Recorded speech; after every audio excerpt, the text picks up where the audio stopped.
Hello,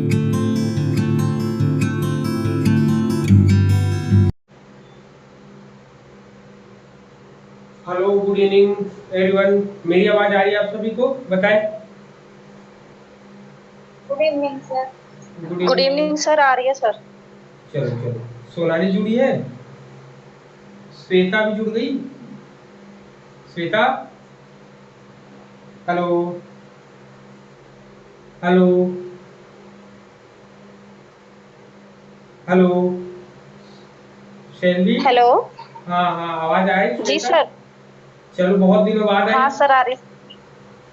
हाँ sir, good evening sir. तो थोड़ी तबीयत चलो खराब हो गई थी, तो चलो, उस कोई वजह से नहीं, नहीं ज्वाइन चलो कर आप। पाई थी मैं। आप चलिए ठीक है, गुड इवनिंग। चलिए, सबसे पहले आप सभी का ई शिक्षा संवाद जूम क्लासेस में स्वागत है, जिसमें हम लोग तैयारी कर रहे हैं NTA UGC net JRF assistant professor की।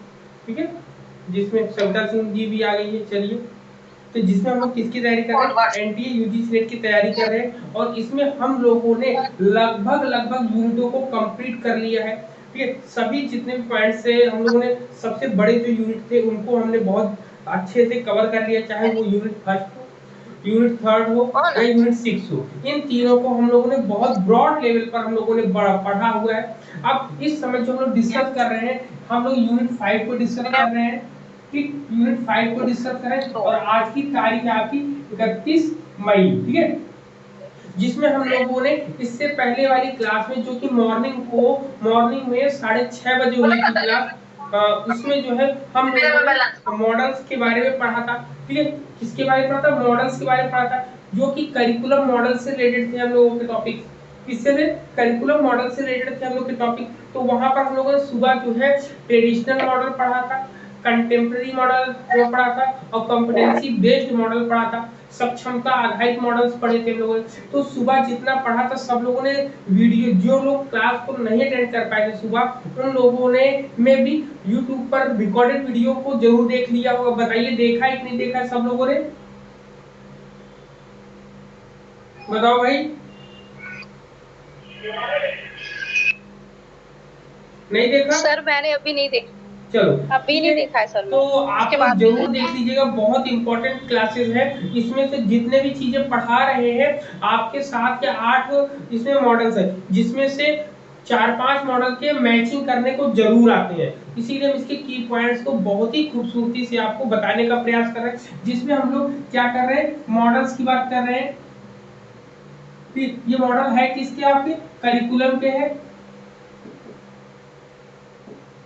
करिकुलम के हैं, करिकुलम में मॉडल्स हम लोगों ने पढ़े थे। इससे पहले सुबह हम लोगों ने ट्रेडिशनल, कंटेम्प्रेरी और कॉम्पिटेंसी बेस्ड मॉडल पढ़ा था, academic and discipline based model पढ़ा हम लोगों ने। अब पढ़ेंगे सोशल फंक्शन। क्या पढ़ेंगे? सोशल फंक्शन मॉडल पढ़ेंगे। क्या पढ़ेंगे? Social social function. ठीक, सोशल फंक्शन जिसको कहते हैं, इसको एक नाम और कहते हैं एक्टिविटीज मॉडल। क्या बोलते हैं? Activities model. एक्टिविटीज मॉडल कहते हैं। ठीक है, सोशल फंक्शन मॉडल कहते हैं, या एक्टिविटी मॉडल हम लोग यहाँ पर इसको बोलते हैं। ठीक है,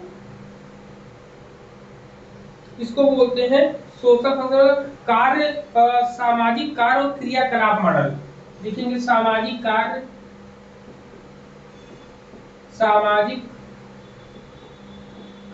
या क्रियाकलाप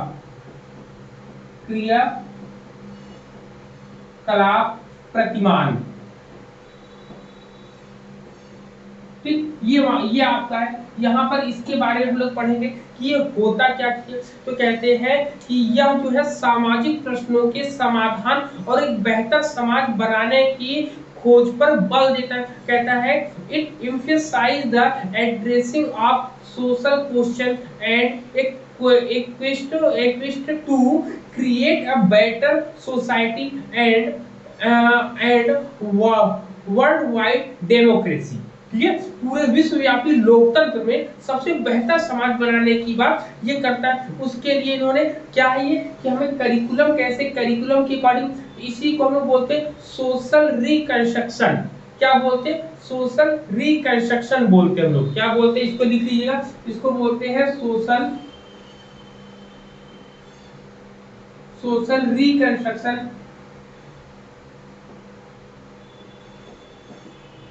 रिकंस्ट्रक्शन हिंदी में क्या बोलते हैं? सामाजिक पुनर्निर्माण बोलते हैं। क्या बोलते हैं? सामाजिक पुनर्निर्माण बोलते हैं हम लोग, सामाजिक पुनर्निर्माण।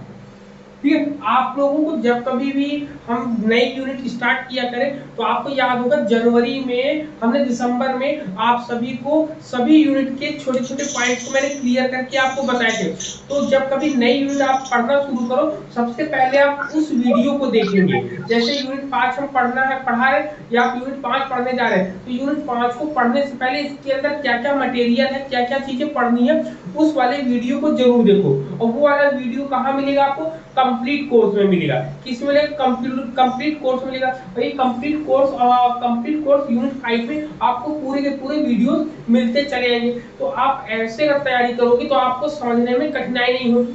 अब क्या है आपका? जैसे सोशल सामाजिक कार्य क्रियाकलाप जो प्रतिमान होता है, इसको हम सोशल रिकंस्ट्रक्शन करें, इस समाज का दोबारा से निर्माण करना। अब क्यों ऐसा कह रहा है कि सबसे पहले समाज का निर्माण होगा। अब समाज में कुछ कुछ समस्याएं आती हैं, उन समस्याओं का समाधान करने के बाद फिर से हम एक समाज बनाते हैं। तो वो समाज में जो संशोधन होता है, तो इसको बोलते हैं सोशल रिकंस्ट्रक्शन बोलते हैं हम लोग। ठीक है, क्लियर है पॉइंट यहाँ पर? बताओ यहाँ तक सभी को क्लियर है पॉइंट? एक बार बताओ सर, एक बार दोबारा बताइए आप, मेरे को समझ में नहीं आया। अच्छा चलो, देखिए सबसे पहले हम लोग जिस सोसाइटी में रहते हैं वहां पे आपने देखा होगा अनेक प्रकार की कमियां रहती हैं।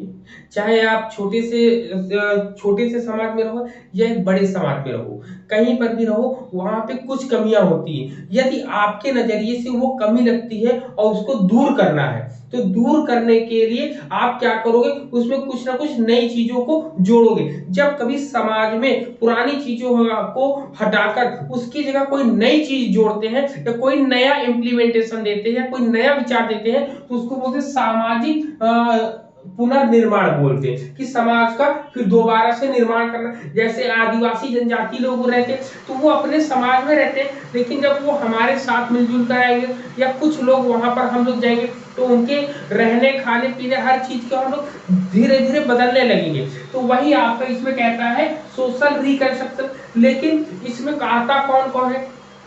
इसमें आपके छात्र आते हैं, पूरा टीम वर्क। इसमें कोई एक अकेला व्यक्ति जो है समाज में निर्माण, समाज को दोबारा नहीं बना सकता, बल्कि समाज को बनाने के लिए सबसे पहली बात तो समाज की परिभाषा ही क्या होती है? समाज की परिभाषा कौन बताएगा मुझे? शैलवी, सविता, नेहा, हाशमी जी बताओ, कौन मुझे समाज की परिभाषा बताएगा? कोई बताएगा? श्वेता, कि समाज होता क्या है, समाज की परिभाषा क्या है? दो या दो से अधिक लोग होते हैं, उसे हम समाज कहते हैं। कौन बोला ये? जी सर, आपने बताया। कौन बताया था? दो या दो से अधिक लोगों के मिलने से समाज का निर्माण होता है, किसने बताया ये? सर, मैं पहले। अच्छा अच्छा, चलो बिल्कुल सही है। मतलब समाज का निर्माण, समाज की परिभाषा ही बेसिक कंसेप्ट जो सैलवी ने बोला है, अगर उस कंसेप्ट को हम समझ लेंगे कि हम अकेले समाज नहीं है, बल्कि एक समाज में एक परिवार जो होता है। जैसे आपने पढ़ा होगा जो पीजीटी कोर्स जो सिलेबस है ना, ये शिक्षा संवाद पीजीटी, ठीक है, तो उसमें यूट्यूब में आपने देखा होगा, उसमें न्यूक्लियर परिवार की बात करी गई है। तो न्यूक्लियर परिवार में कौन कौन होता है जरा बताओ?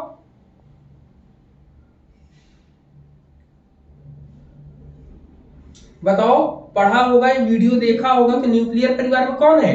ये आप लोग आज वीडियो में देखिए या सर्च करके देख लीजिएगा ना, इसका उत्तर हम नहीं बताएंगे, इसका उत्तर आप लोग खोजेंगे। तो वहां पर समाज की बात होती है, तो समाज में न्यूक्लियर फैमिली में सिर्फ। हाँ बोलिए बोलिए। न्यूक्लियर फैमिली में सिर्फ हस्बैंड वाइफ और बच्चे होते हैं। हाँ, हस्बैंड वाइफ और बच्चे होते हैं, तो वो न्यूक्लियर परिवार होता है। ठीक, तो वहां पर क्या होता है, तो समाज जब बनता है तो समाज में एक या एक से अधिक लोग जब आपस में मिलते हैं, मिलकर उनका एक समूह बनता है, तो उसी को हम बोलते हैं समाज। अब यहाँ पर समाज में पुनः निर्माण करना है, सामाजिक पुनः निर्माण की बात करते हैं। तो जब यहाँ पर एक व्यक्ति विरोध करेगा, दो व्यक्ति उसका विरोध करेगा, तीन करेगा, तो ऐसे भाई विरोध करने वालों का एक समूह बन जाएगा, जिसको हम लोगों ने यूनिट फर्स्ट में सोशल मूवमेंट पढ़ा था ना, कि सोशल मूवमेंट के दौरान जो है हम किसी भी समाज में कोई भी ऐसी भ्रांतियां उत्पन्न होती है तो उसका विरोध करके हम उसको खारिज करते हैं। तो वही सामाजिक सोशल रिकंस्ट्रक्शन की बात करते हैं। यहाँ पर क्लियर है? बताओ यहाँ पर श्वेता। जी सर क्लियर है। ओके ओके, तो यहाँ पर ये चीजें आपको क्लियर हुई। तो अब आगे चलते हैं हम लोग। इसके बाद इसमें कहता है इसके स्टेप आते हैं, एग्जाम में क्या आता है, इसके स्टेप पूछे थे कि सामाजिक कार्य या गतिविधि एक्टिविटीज मॉडल जो होता है, जिसको हम क्रियात्मक या गतिविधि मॉडल बोलते हैं, इसके स्टेप्स क्या होंगे। तो इनके स्टेप्स को लिखेंगे। सबसे पहला स्टेप होता है प्लानिंग। सबसे पहले क्या करेंगे, प्लानिंग करेंगे। ठीक, पहले नंबर प्लानिंग करेंगे। दूसरे नंबर पे हम डिजाइनिंग करेंगे। क्या करेंगे दूसरे नंबर पे, डिजाइनिंग करेंगे।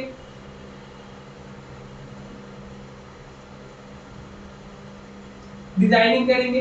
तीसरे नंबर पे आपका क्या आएगा, तीसरे नंबर पर आपका आएगा डेवलपिंग आएगा आपका।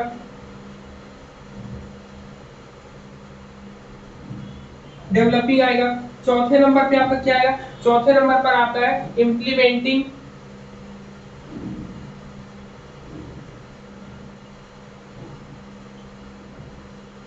इम्प्लीमेंटिंग आएगा। पांचवें नंबर पर अगर हम बात करेंगे तो पांचवें नंबर पर क्या है, इवैल्यूएटिंग आएगी आपकी।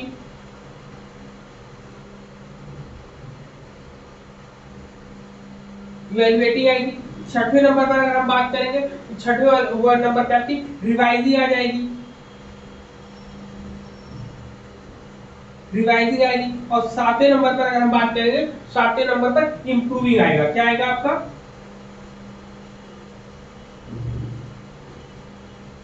इंप्रूविंग। अब इसको शॉर्ट फॉर्म में अगर लिखेंगे तो शॉर्ट फॉर्म में क्या आएगा आपका बनकर, सबसे पहले इसको P बोलते हैं, इसको D बोलते हैं, इसको D बोलते हैं, इसको I हम बोलेंगे।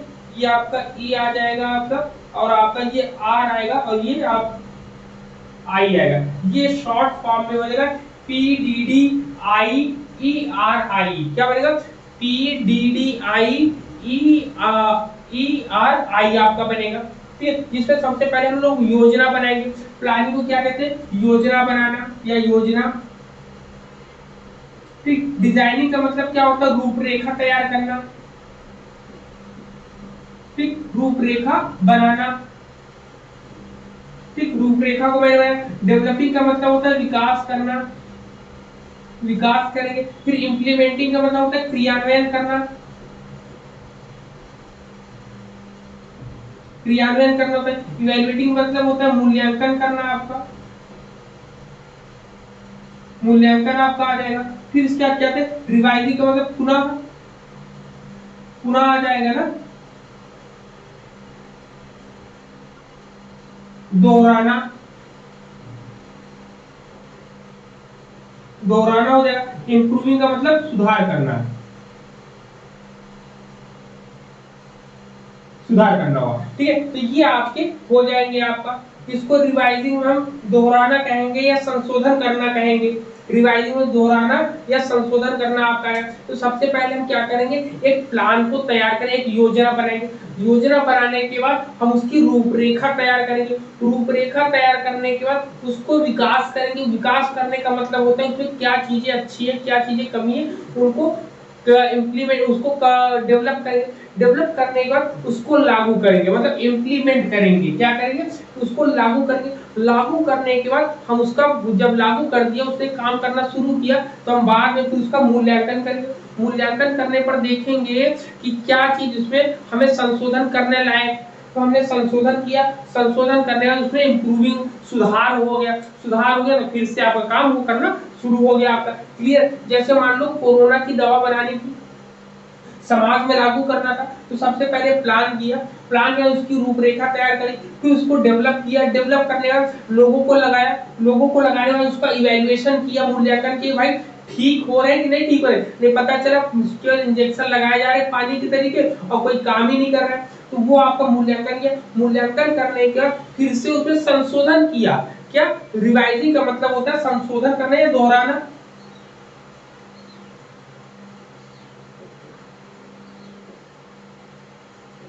ठीक, संशोधन करना या दोहराना यहाँ पर, तो हमने फिर से उसको रिवाइजिंग किया और फिर उसमें जो इम्प्रूव करना था वो सुधार होके वो लागू हो गया, काम करना अब शुरू हो गया। तो ये आपका क्या था, सोशल रिकंस्ट्रक्शन या सोशल फंक्शन या एक्टिविटीज मॉडल, इतने नामों से अगर एग्जाम में आएगा तो आप इसको बहुत बेहतरीन तरीके से अपने सवाल को सॉल्व कर लोगे। बताओ समझ में आया सभी को,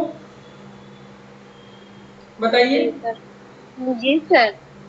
ओके जी सर। चलो नोट कर लिया है, चलिए आगे हम लोग।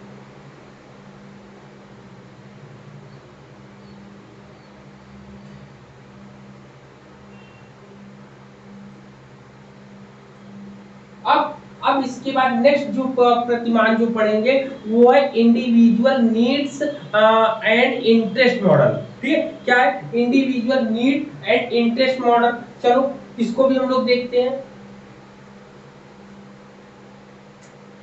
इसको लिख लीजिए, इधर लिखिए। सर इसे हटा दें, सर इसे हटा दें।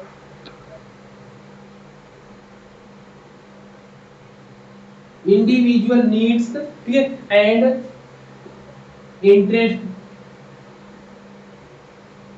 इंटरेस्ट मॉडल, फिर इसकी हिंदी बता रही क्या क्या बोलेंगे, व्यक्तिगत जरूरतें जो होती, व्यक्तिगत आवश्यकता वाले और रुचि आधारित मॉडल जो होते हैं, इस पर हम बात करेंगे। तो इसमें मुख्य इसको जो है, इसमें जो है डेल इंक्लूडेड, मतलब कहते हैं इस डेल के आवश्यक घटकों में या इसमें जो है आवश्यक घटक जो जोड़े गए हैं उसमें क्या क्या जोड़ा है, इसमें सीखने के उद्देश्य को जोड़ा गया है। सबसे पहले इसमें पहले पॉइंट पर हम बात करेंगे, इसमें कहा गया है कि व्यक्तिगत जरूरतें जो होती हैं या रुचि के आधार पर देखते हैं। सबसे पहले इसमें पर्पस, सीखने का उद्देश्य होता है, क्या होता है लर्निंग ऑब्जेक्टिव्स, क्या लिखेंगे द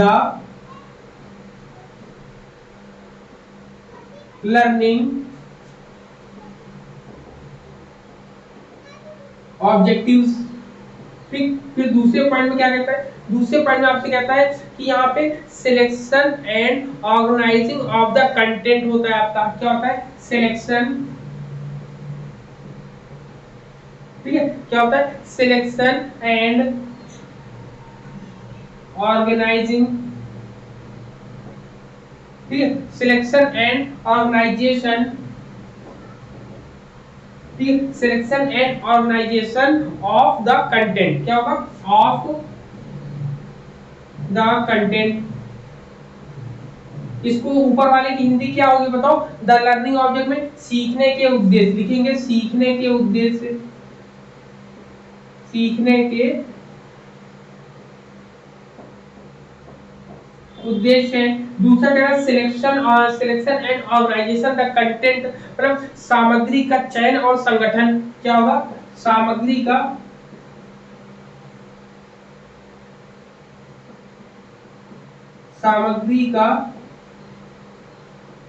चयन और संगठन होता है आपका। तीसरा पॉइंट जो आपका होगा, तीसरे में क्या कह रहा है कि द पैटर्न, कह रहा है कि the pattern of teaching and learning, क्या होगा आपसे कह रहा है कि the pattern, the patterns of teaching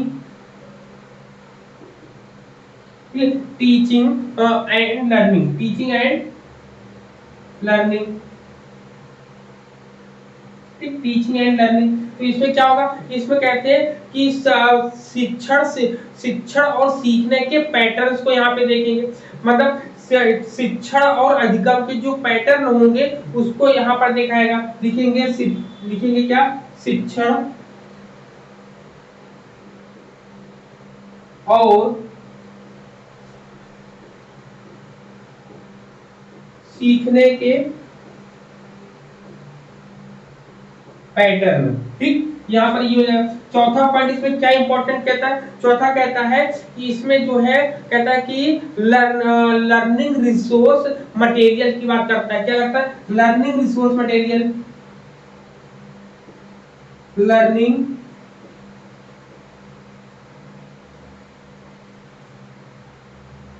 resource material.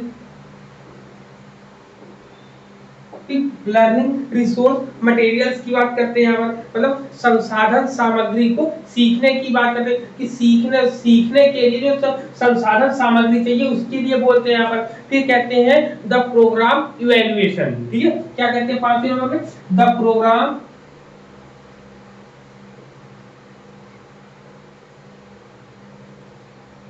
Programme evaluation. ठीक, द प्रोग्राम इवैल्यूएशन, कार्यक्रम मूल्यांकन, कार्यक्रम का मूल्यांकन करना, इसके बाद इसमें आ जाता है आपका। क्लियर है, पॉइंट बताओ। हेलो हेलो बोलिए। हेलो सर, ये 4 वाला बोला लर्निंग रिसोर्स वाला, ये मतलब मेरे को लर्निंग रिसोर्स मटेरियल मतलब जो है सीखने के लिए जो संसाधन सामग्री है उसकी बात करता है। क्या है यहाँ पर, सीखने के लिए, सीखने के लिए संसाधन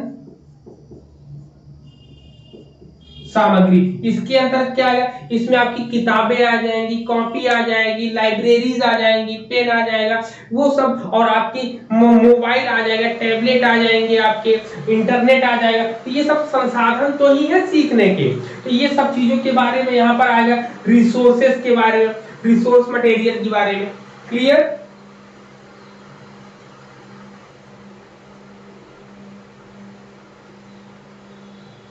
बताओ यहाँ तक क्लियर है इंडिविजुअल वाले?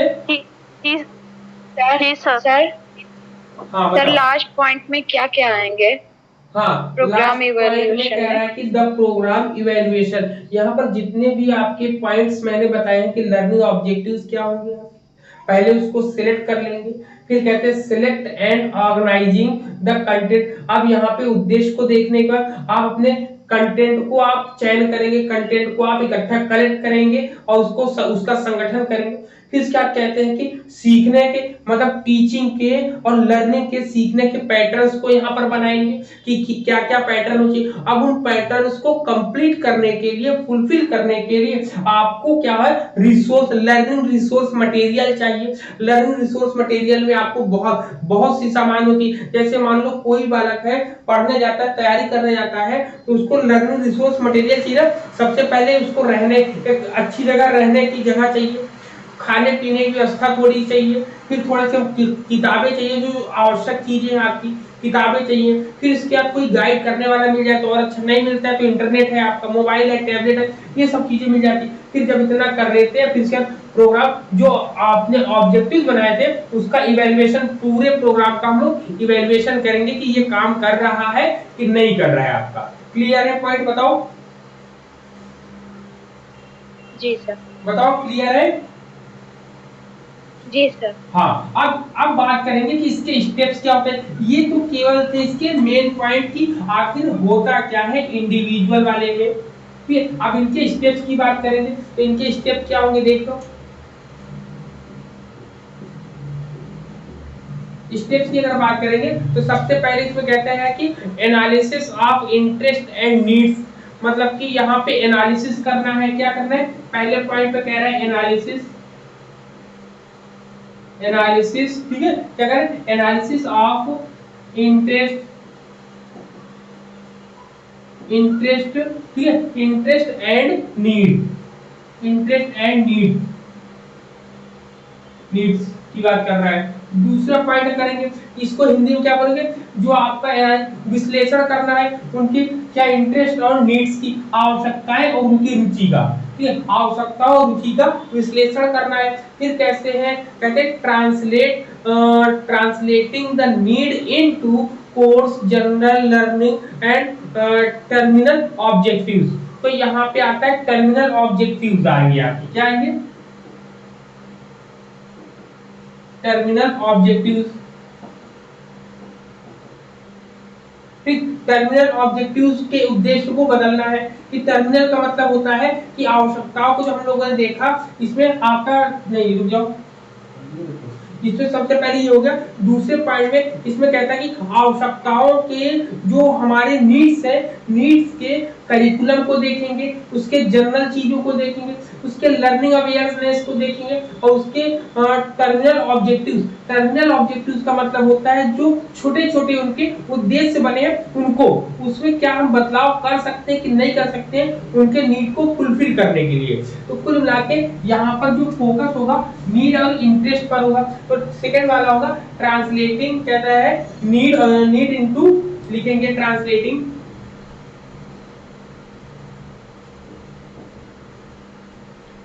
ठीक है, translating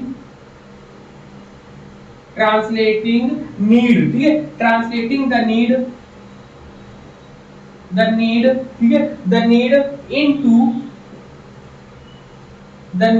into course general learning के साथ साथ टर्मिनल, आपका टर्मिनल ऑब्जेक्टिव्स। ठीक, ऑब्जेक्टिव्स की बात करेंगे यहाँ पे, ठीक है, दूसरे पॉइंट में यहाँ पर। फिर तीसरे पॉइंट में क्या करते हैं, तीसरे पॉइंट में कहते हैं कि splitting the objective into specific objective. ठीक है, यहाँ पे क्या कहते हैं कि विशिष्ट उद्देश्यों में बदलना होता है, कहते हैं स्प्लिट मीन्स होता है कि बदलाव करना। कहते हैं कि splitting the objective into specified objectives में। ठीक, क्या लिखेंगे, स्प्लिटिंग इनटू, स्प्लिटिंग इनटू, क्या लिखेंगे बताओ, स्प्लिटिंग द ऑब्जेक्टिव है, स्प्लिटिंग द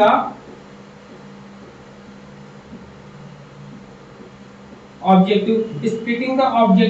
अब ऑब्जेक्टिव को बदलना है, फिर कहते हैं कि स्प्लिटिंग द ऑब्जेक्टिव्स इनटू, किसे बदलना है, स्पेसिफिक ऑब्जेक्टिव्स में, स्पेसिफिक ऑब्जेक्टिव्स में। ठीक, स्पेसिफिक ऑब्जेक्टिव्स में आपको बदलना है। तो सबसे पहले आपने एनालिसिस किया, दूसरे में आपने ट्रांसलेट किया कि आपको क्या क्या चीजें चाहिए, आपको कोर्स में क्या बदलाव चाहिए, फिर आपने जनरल सामान्य चीजों में क्या बदलाव है, लर्निंग में क्या बदलाव है, टर्मिनल में क्या बदलाव है आपका। फिर इसके बाद आपका स्प्लिटिंग द ऑब्जेक्टिव्स की बात करेंगे यहाँ पर।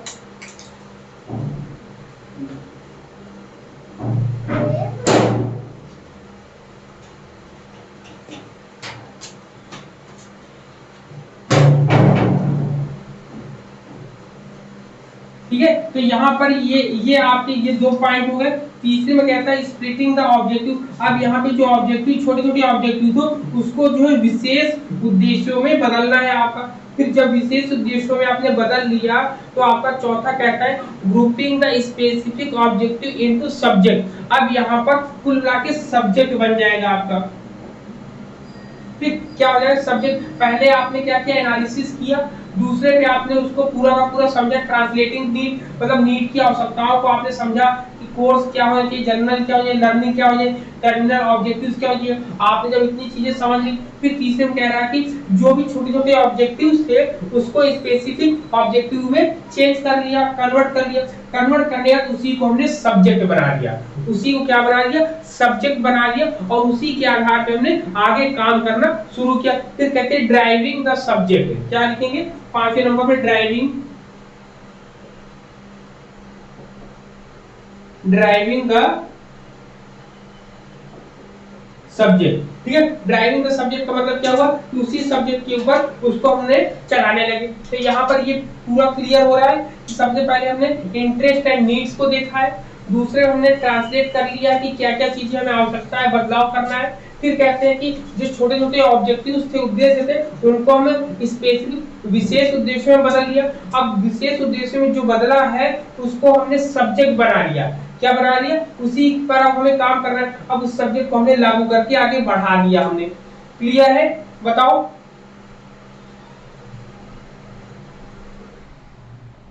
जी इतने पॉइंट्स क्लियर है? जी सर। ठीक, जब ड्राइव करोगे तो क्या ड्राइव के आगे भी तो कहानी बनेगी? ड्राइव के आगे देख लो क्या कहानी बनेगी।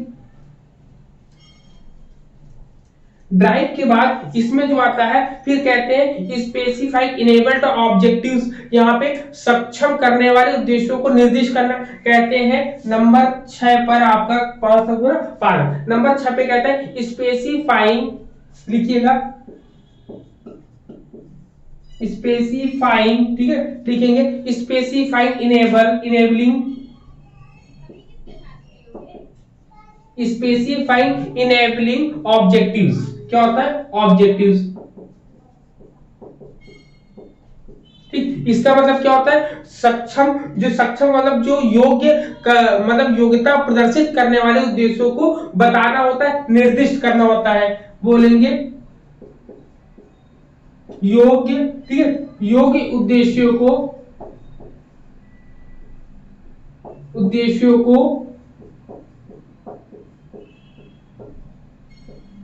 निर्देशित करना।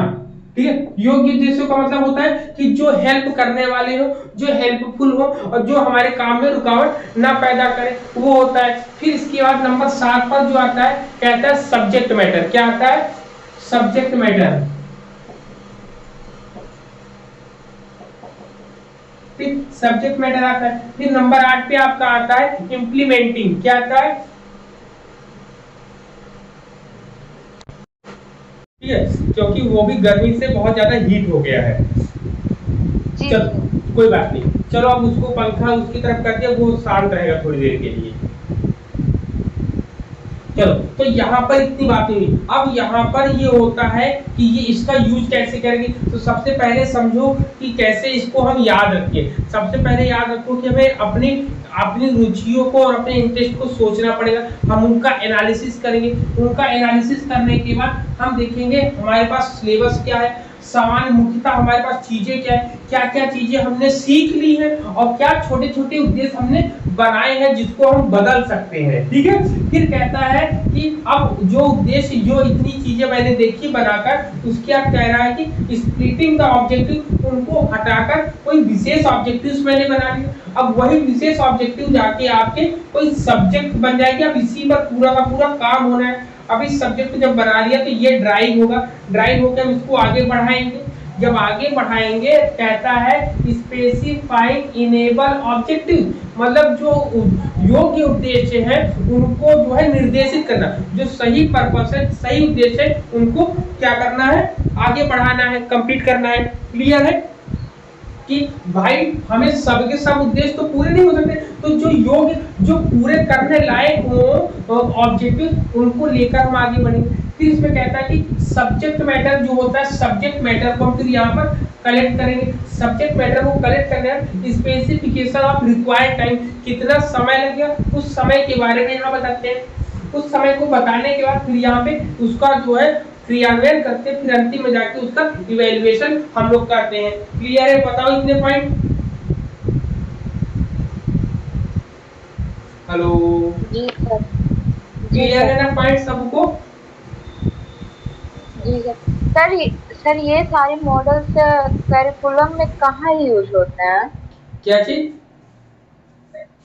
ये सारे मॉडल्स करिकुलम में कहाँ यूज होते हैं?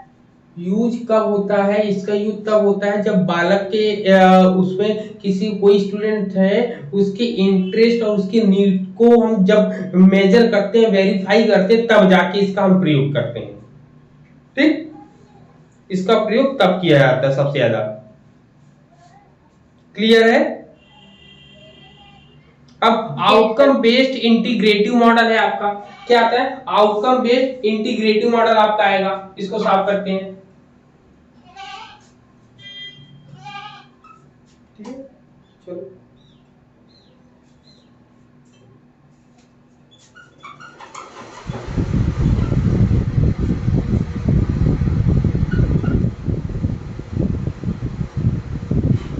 शाम को इसीलिए पढ़ाने के लिए अवॉइड करते हैं। ठीक है, शाम का इसीलिए अवॉइड करते हैं पढ़ाने का, क्योंकि इस समय जो है कैमरा जो है हीट हो जाता है तो वर्क करना बंद कर देता है। तो हम सोचते हैं इस समय क्वेश्चन पेपर लगवा दिया गया, लेकिन क्वेश्चन पेपर भी वैसे लगवाना पड़ेगा। तो उसको जो है शाम को जो है हम लोग क्वेश्चन पेपर तो करेंगे ही, लेकिन थोड़ा सा उसका शेड्यूल देखते हैं, थोड़ा सा चेंज करने का प्रयास करेंगे।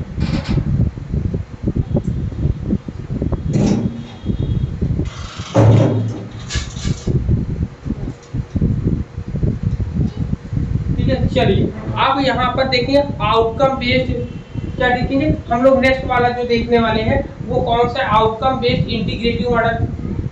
देखिए आउटकम बेस्ड इंटीग्रेटिव मॉडल। ठीक है, आउटकम बेस्ड इंटीग्रेटिव मॉडल, इसको क्या बोलते हैं, परिणाम आधारित एकीकृत मॉडल। परिणाम,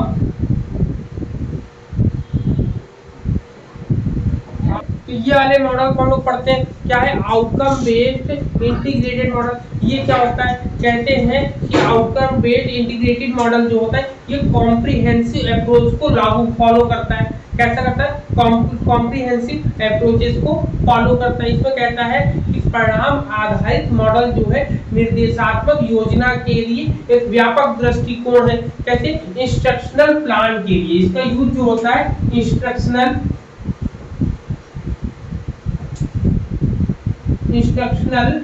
प्लानिंग के लिए, इंस्ट्रक्शनल प्लानिंग के लिए। इंस्ट्रक्शनल प्लानिंग को हम बोलते हैं निर्देशात्मक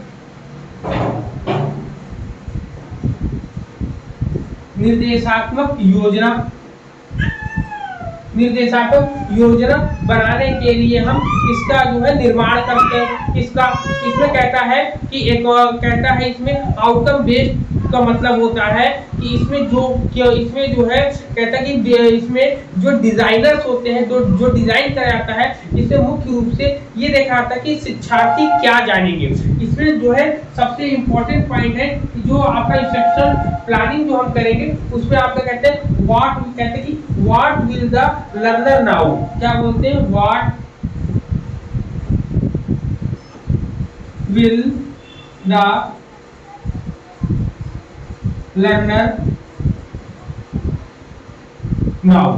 ठीक, पहला पॉइंट ये होता है कि इसमें कहता है कि what will the learner now, मतलब कि इसमें कहते हैं कि शिक्षार्थी क्या जानेंगे, क्या बोलेंगे, शिक्षार्थी क्या जानेंगे।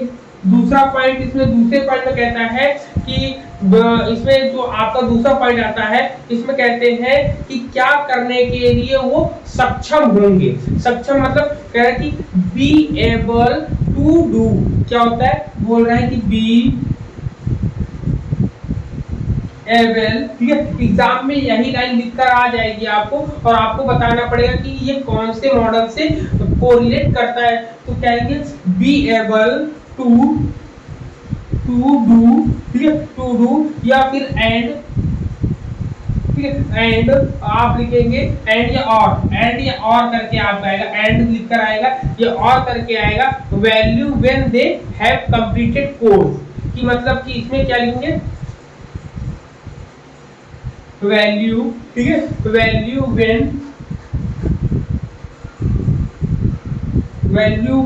दे हैव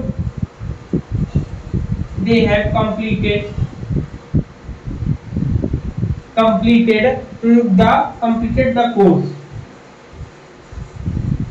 ठीक, यहाँ पर ये कहता है कि क्या करने में वो सक्षम होंगे और या जब उनके पास मूल्य होगा कोर्स को पूरा करने के लिए, तब तो कहते हैं जब उनके पास मौका होगा पूरा करने के लिए तब वो लोग क्या करना चाहेंगे, क्या सीखना चाहेंगे। इसमें होता है कि इसमें कुल मिला के अगर देखा जाए तो रिजल्ट पर ज्यादा ध्यान देते हैं, किस पर, रिजल्ट पर, कि आउटकम कितना निकल कर आ रहा है, सभी चीजों। इन्होंने कहा किसी एक पॉइंट को हम नहीं देखेंगे, इस मतलब एकीकृत या इंटीग्रेटिव का मतलब होता है कि यहाँ पर किसी एक चीजों का रिजल्ट नहीं देखना है, बल्कि सभी चीजों को एक साथ जोड़कर देखने का प्रयास किया जा रहा है। शिक्षार्थी यहाँ पर क्या चीज जानना चाहते हो, कैसे जान पाए पूरी की पूरी चीजों, किसी एक पॉइंट को, किसी एक पॉइंट ऑफ व्यू को लेकर नहीं चलते यहाँ पर।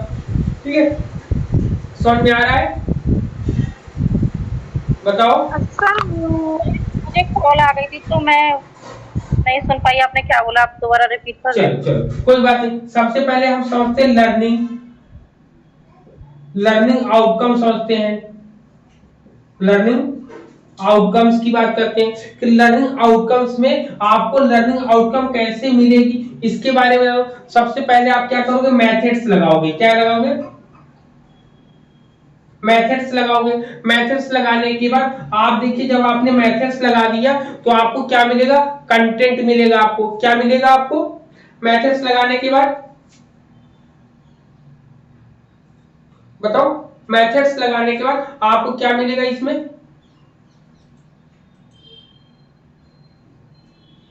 कंटेंट, अभी आपने बोला तो बताओ भाई। अगर हम इसमें सबसे पहले लर्निंग आउटकम हम देखना चाहेंगे, सबसे पहले हमने मेथड लगाया, मेथड लगाने के बाद हम क्या करेंगे, मेथड लगाने के बाद मेथड को लगाएं कहां पे, कंटेंट में लगाएंगे। मेथड को लगाए तो कंटेंट लिया हमने, कंटेंट लगाने के बाद असेसमेंट किया,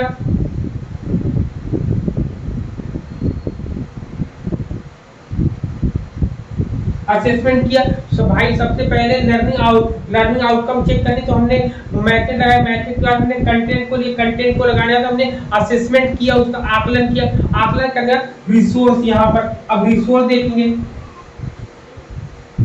ठीक, अब रिसोर्स क्यों किया, क्योंकि जब असेसमेंट किया, असेसमेंट में हमें नीड आवश्यकता पड़ी तो हमने रिसोर्स की तरफ देखा। भाई रिसोर्स हमारे पास क्या है पढ़ने के लिए, तो उन्होंने कहा रिसोर्स में पूरी रिसोर्स की चीजें दी। जब रिसोर्स की चीजें दी तो यहाँ पे इवैल्यूएट हो गया। रिसोर्स देने के बाद इसका मूल्यांकन किया था, इसका इवैल्यूएशन किया जाता है आपका। ठीक है, तो ये आपके पॉइंट्स थे इसमें, जो कि बहुत इंपॉर्टेंट वे में आपका काम करता है इसमें। क्लियर है पॉइंट यहाँ पर? बताओ।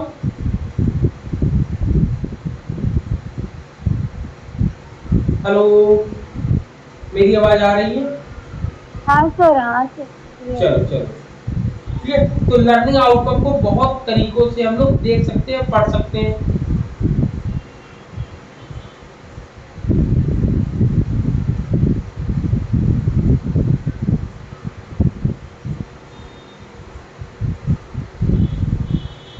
अब और कौन सा सेवा मॉडल है आपका? इंटरवेंशन मॉडल है आपका। अब क्या है? Intervention model. चलो इंटरवेंशन मॉडल को हम लोग देखते हैं क्या है आपका।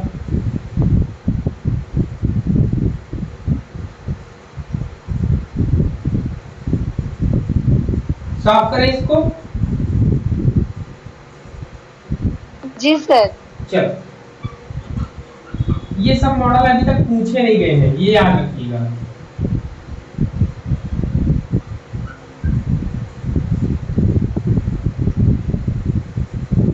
आपका अब आता है इंटरवेंशन मॉडल।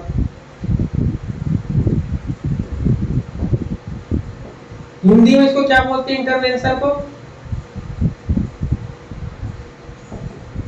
अंतरराष्ट्रीय। हाँ, इंटरवेंशन मॉडल को बताओ भाई। इंटरवेंशन मॉडल को हिंदी में क्या बोलते हैं?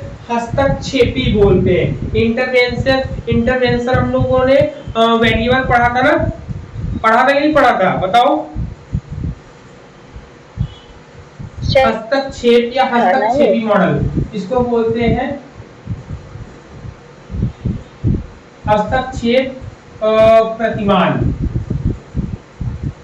कहते नहीं कि जब दो लोग बात कर रहे हो, तो दो लोग के बात करते करते कोई तीसरा उसमें आके क्या कहता है, उसमें हस्तक्षेप है। कहते नहीं कि आप इंटरफेयर मत करो, आप हमारे हम दोनों के बीच की बात है, कोई तीसरा आकर बोलता है तो आप उससे कहते हो ना कि भाई हम दोनों के बीच की बात है, आप इसमें बीच में मत आओ, इंटरफेयर मत करो मेरे मैटर में, ये मेरा पर्सनल मैटर है दो लोगों का। तीसरा कोई इसमें अगर आपका कोई क्लोज फ्रेंड होता है, मान लो 3 फ्रेंड है, 3 फ्रेंडों में 2 फ्रेंड आपस में बात कर रहे हो और बहुत क्लोजली हो, मान लो गर्लफ्रेंड बॉयफ्रेंड हो अपने, तो वो दोनों आपस में बात हो, कोई तीसरा आके इसमें इंटरफेयर करे तो वो दोनों कहेंगे भैया आप साइड हो लो, हम लोगों की बातें हम लोग डिस्कस करके अपना सलटा लेंगे, लेकिन आप बीच में मत पड़ो। तो ये आपका इंटरवेंशन या हस्तक्षेप, इसको आप ऐसे समझ सकते हो, ठीक है। जिसमें कहता है कि this model is a specific program or set of step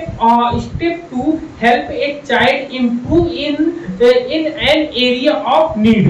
कहता है कि यह मॉडल जो होता है, यह प्रतिमान जो है एक विशिष्ट कार्यक्रम या कदमों का एक समूह है, चरणों का एक समूह है जो बच्चों की जरूरतों के क्षेत्र में सुधार करने के मदद से बनाया गया है। तो यहाँ पर ये क्या करेंगे, चाइल्ड इम्प्रूवमेंट, चाइल्ड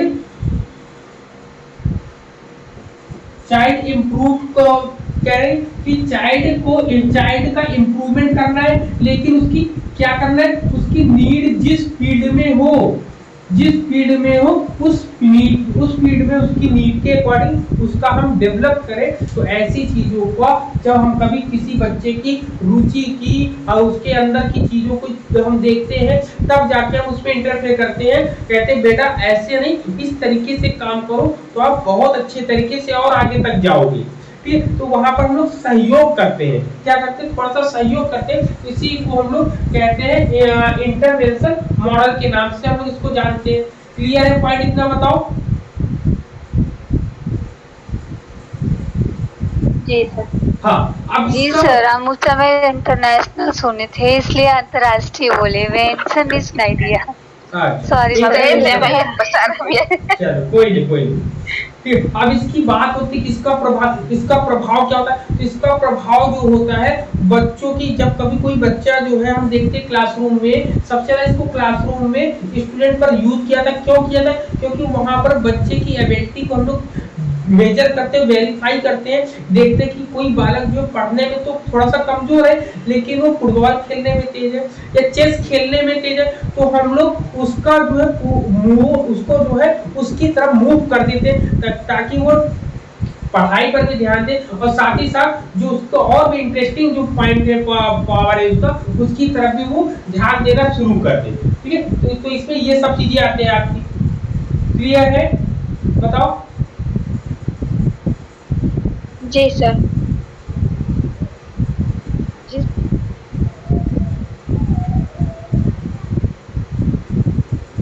ठीक है, इसमें इतनी चीजें थी आपकी। अब इंटरवेंशन मॉडल में ये हो गया आपका। अब देखो ये इंटरवेंशन मॉडल में बस इतना ही था, लेकिन जो अब बताने चाह रहे हैं वो बहुत इंपॉर्टेंट है। CIIP क्या बताने जा रहे हैं, CIIP जो बताने जा रहे हैं वो बहुत इंपॉर्टेंट है। चलो उसके बारे में डिस्कस करते हैं। क्या है आपका CIPP। ठीक है, सबसे पहले तो इसके फाउंडर का नाम बताओ जरा, और इसका फुल फॉर्म क्या होगा। Content input process. चलो बताओ, सी का मतलब क्या होता है, कंटेंट, कंटेस्ट होता है। आई का मतलब क्या होता है, बताओ भाई। आई का मतलब इनपुट होता है, और पी का मतलब क्या होता है आपका, प्रोसेस। और इसका प्रोडक्ट बताया था। अब यहाँ पे इसको अगर हम देखेंगे तो यहाँ पर सबसे पहले तो कंटेंट सर, ये स्टफ ब्लेम का मॉडल है ना CIPP? क्या चीज, स्टफ ब्लेम का मॉडल है ना ये? हाँ बिल्कुल सही नाम बता रहे हैं, डियर स्टफ बीम। क्या नाम है इसको जो दिया था, स्टफ ब्लेम। हाँ क्या बता रहे, स्टफ ब्लेम। हाँ स्टफ ब्लीम। ठीक है, स्टफल है, स्टफल बीम है आपका, स्पेलिंग ये है। ठीक, स्टफल बीम है आपका। स्टफल बीम, ठीक, स्टफल बीम पढ़ेंगे हम लोग इसमें, ठीक है। तो सबसे पहले यही पूछा आता है आपके एग्जाम में, इसका फुल फॉर्म क्या होता है। और इसको एक तरीके से और पूछते हैं कि जब इसको डीएल स्टफल बीम ने दिया था, प्रोवाइड किया था, तो इसमें कहा था कि जब ये बेसिकली इसका प्रयोग जो है looking at the different aspect of the curriculum development process, मतलब कि जो पाठ्यचर्या होती है, जो करिकुलम होता है, उसके विकास की प्रक्रिया में कई अलग अलग स्टेप्स को, पहलुओं को, प्रोसेस को, प्रक्रियाओं को देखा गया। तो ये देखा गया। तो इन्होंने बताया कि जो कंटेक्स्ट का मतलब होता है, कंटेक्स्ट का मतलब होता है हमारा गोल। क्या होता है? गोल मतलब लक्ष्य होता है। फिर इनपुट का मतलब क्या होता है बताओ? इनपुट को इन्होंने बताया है कि सबसे पहले आप प्लान बनाओ। इनपुट का मतलब क्या होता है? प्लान मतलब योजना बनाओ भाई इनपुट में। फिर इसके प्रोसेस का क्या आएगा? प्रोसेस का इन्होंने बोला है एक्शन होगा, एक्शन या इम्प्लीमेंट मतलब कि लागू करना या कार्य होता है, कार्य करना होता है। फिर प्रोडक्ट में क्या चीजें आएंगी? अब यहाँ पर इनपुट है, यहाँ पर आउटकम आएगा। ठीक, आउटकम आएगा। क्लियर है? आउटकम या फिर हम कह सकते हैं रिजल्ट आएगा। यहाँ पर आपका रिजल्ट आएगा। तो एग्जाम में कभी कभी पूछ लेते हैं कि कंटेक्स्ट का मतलब क्या होता है। ये चार ऑप्शन आपको दे दिए गए, अब आपको बताने हैं। जब पूछ लिया कि इनपुट का मतलब क्या होता है, इनपुट का मतलब आप बता सकते हो। इनपुट का मतलब क्या, इनपुट का मतलब प्लान होता है। अगर प्रोसेस पूछ ले तो प्रोसेस का मतलब होता है एक्शन या इम्प्लीमेंट करने की बात करते हैं। क्लियर है? पॉइंट इतना बताओ सब लोग। सर लास्ट में आपने रिजल्ट बोला है ना, आउटकम को। आउटकम या रिजल्ट होता है, उसको रिजल्ट वो होता है आपका। ठीक, रिजल्ट होता है आपका। क्लियर है? पॉइंट यहां तक सबको बताओ। ठीक, तो ये आपका पूरा का पूरा क्लियर होके आपका ऐसे ही आपका बनकर आता है।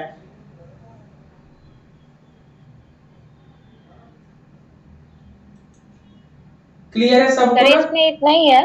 हाँ बस इतना ही है, इसमें इतना ही है। Last topic. हाँ ये लास्ट था सेक्शन बी का, ये लास्ट टॉपिक था। अब हम लोग नेक्स्ट जो क्लास करेंगे शाम को, देखते हैं। शाम को क्वेश्चन पेपर है ना, शाम को क्वेश्चन पेपर करते हैं कि इसी को करा दे कंप्लीट। बताओ सर, क्वेश्चन पेपर कराइए। हाँ चलो क्वेश्चन पेपर कराते हैं, लेकिन कोई आता तो है नहीं, कराए क्या उसको? सर कल वाली वीडियो में ना आपके बहुत धुंधलापन दिखाई देता है, इसलिए नहीं मैं वो कर पाई थी। चलो उसका समय अभी हम डिसाइड करके आपको बताते हैं ना, जो भी डिसाइड होगा हम आपको अभी इंफॉर्म करते हैं आधे घंटे में। ठीक है, 7 बजे तक आपको इंफॉर्मेशन मिल जाएगी क्या करना है। ठीक है जी, चलिए। Okay thank you sir. Okay thank you सभी को। जय हिंद।